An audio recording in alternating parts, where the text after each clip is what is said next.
First, I apologize for missing. I got most of your presentations, but then had to leave. I had constituents outside, but the gentleman from New Jersey's point, I have heard this 37 times before, so I think I'm pretty well versed in your positions. And I just want to make a couple of quick comments and a couple of disagreements. And with my friend from New Jersey, he's correct when he makes the point that we've talked about this long and hard and voted, but we actually have passed something like 7 or 8 different bills that have changed this. And people seem to forget that everything from the elimination of 1040s, the Class Act, there's actually, I have a list. I actually put them together in preparation for town hall meetings in a couple of weeks, because I'd like to say not only voted against it, but here's areas where, and most of those changes have been bipartisan, not all of them, but they've happened. So I don't think there's an effort not to continue to work away. And the one that you made reference to, Leader Cantor's bill, I can tell you firsthand, they're still working on that. I mean, they're trying to make some changes and come back. And frankly, that's one where I would hope that I wish the administration were working with us, because they clearly got it wrong. You can't. This isn't an I obviously have an overall judgment of the bill, but you can't write a 2,000-something page bill and not make mistakes. So the idea that, and I try to tell my friends on my side of the aisle, you're probably not going to repeal something called Obamacare while a guy named Obama is president of the United States. I think that's just kind of, hard to avoid that reality. But I'm going to disagree, too, with my friend from Illinois, because I don't think this is like the prescription drug program. First of all, that was popular, period. It really was popular. And this bill has never been popular. We can argue over the merits of the bill. I think that's a fair argument to have, but you can't argue that it's ever been popular with the American people. It just simply, there's not a poll out there, nor has it become progressively more popular as it's been, phased in. That's just not the case, and that's really the root of the political problem. I think what happened with prescription drugs, first of all, the basic approach worked. I mean, it's one of the few health care programs we've ever had what's come in something like 41% less than the costs were estimated.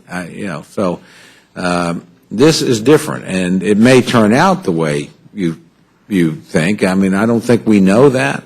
But this is a very different piece of legislation. And again, to my friends, this is not Medicare and Social Security. Those things both passed with huge bipartisan votes, with significant, they did. Go back and look at the votes.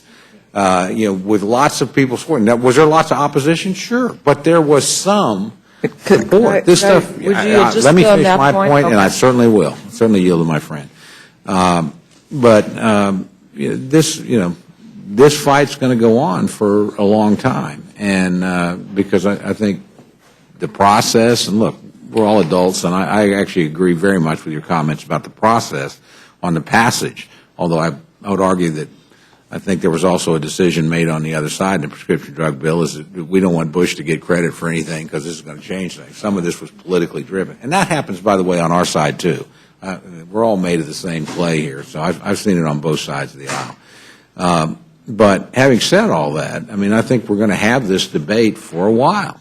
It is true that a lot of our freshman class want to have the opportunity to vote no. I suspect some of yours want to have the opportunity to vote yes.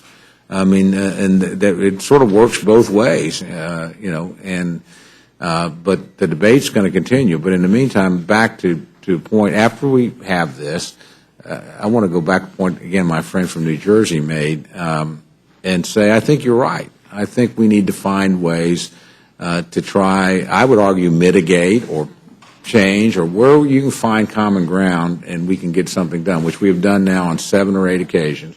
We should continue that. But we probably have to have this discussion first, fairly or unfairly, and then hopefully we can get back to that. But I do think it's going to continue to be an issue because the implementation is so sweeping and so vast.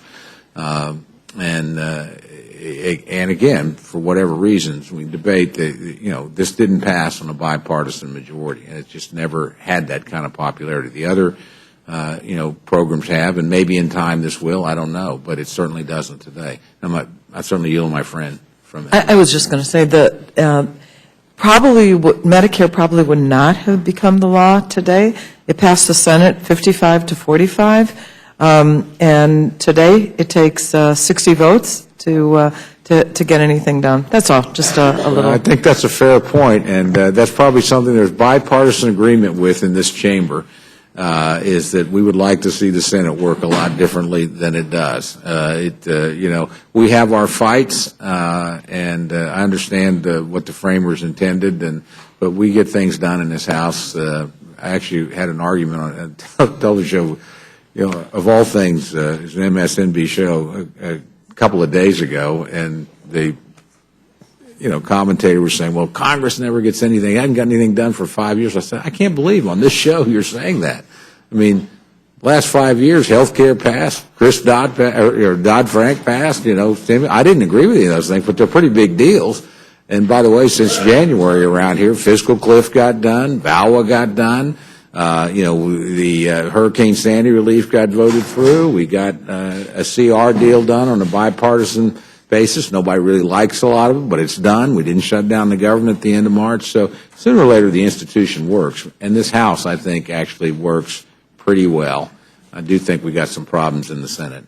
But anyway, I'm getting a little bit too reflective and off the course here, but appreciate your testimony, appreciate the debate, because you're all great members and you're all passionate about what you believe, quite frankly, and each one of you always bring a great deal to the table whenever you get up on the floor to speak or come to committee. So thanks for doing it again today.